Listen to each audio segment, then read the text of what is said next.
Moto உல்ஃபோட tank and series வந்து அதோட upgraded version 2னே சொல்லலாம். ஸோ இதோட ஃபீச்சர்ஸ் வந்து பார்த்தீங்கன்னா 150 watts yellow white warm white 3 ஃபங்க்ஷனுமே வந்துடும். இதுக்கு ஃபில்டர்ஸ் எதுவுமே தேவையில்லை. Full wiring, harness, console, fog light clamp இது எல்லாமே வந்துடும். ஸோ இந்த கண்ட்ரோல் ஸ்விட்ச்லேயே வந்து பார்த்தீங்கன்னா உங்களுக்கு வந்து automatic mode, so light control mode, strobe function plus வந்து லைட் டிம் டிப் பண்ணி ப்ரெஸ் பண்ணீங்கனாலே ஆட்டோமேட்டிக்காக இது ஆன் ஆகிடும். லைட்டோட ஃபங்க்ஷனாலிட்டி நீங்கள் மாற்றிக்கலாம். ஸோ டபுள் டாப் பண்ணீங்கன்னா லைட் ஆஃப் ஆகிடும். ஸோ இதுவே லாங் ப்ரெஸ் பண்ணீங்கன்னா லைட்டோட மோட்ஸ் மாறும். எல்லோ வேணா எல்லோ வச்சுக்கலாம், ஒயிட் வேணா ஒயிட் வச்சுக்கலாம். பிரைட்னஸை வந்து டிம் பண்ணிக்கலாம். இது வந்து ஹை, இது வந்து லோ. ஸோ இதுலேயே ஸ்ட்ரோப் ஃபங்க்ஷன் வேணால் 2 மோட் ஸ்ட்ரோப் ஃபங்க்ஷன் வந்துடும். டபுள் டாப் பண்ணிங்கன்னா ஆஃப் ஆகிடும். இது வந்து பார்த்தீங்கன்னா ஆட்டோமேட்டிக் மோட் ஆன் ஆகிடுச்சு.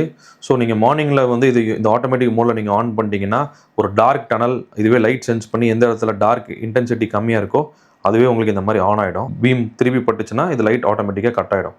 லாங் ரைட்ஸ் போகிறேன், எனக்கு வந்து ஸ்பாட்டு ஸ்ப்ரெட்டு 2 ஃபங்க்ஷனுமே வேணும், அந்த மாதிரியான ஒரு லைட் நீங்கள் தேடிட்டு இருக்கீங்கன்னா இது உங்களுக்கு ஒரு பெஸ்ட் ஆப்ஷனாக இருக்கும். இந்த லைட் வந்து பார்த்தீங்கன்னா உங்களுக்கு 1 இயர் வாரண்டியோட வந்துடும். ஸோ இந்த ப்ராடக்ட்ஸ் உங்களுக்கு வேணும்னா கீழே டிஸ்பிளேல தெரியற நம்பரை காண்டாக்ட் பண்ணுங்க. இதே மாதிரி unique related updates, motor cycle updates எது வேணாலுமே நம்ம பேஜை ஃபாலோ பண்ணுங்க, சப்ஸ்கிரைப் பண்ணுங்க. தேங்க்ஸ்.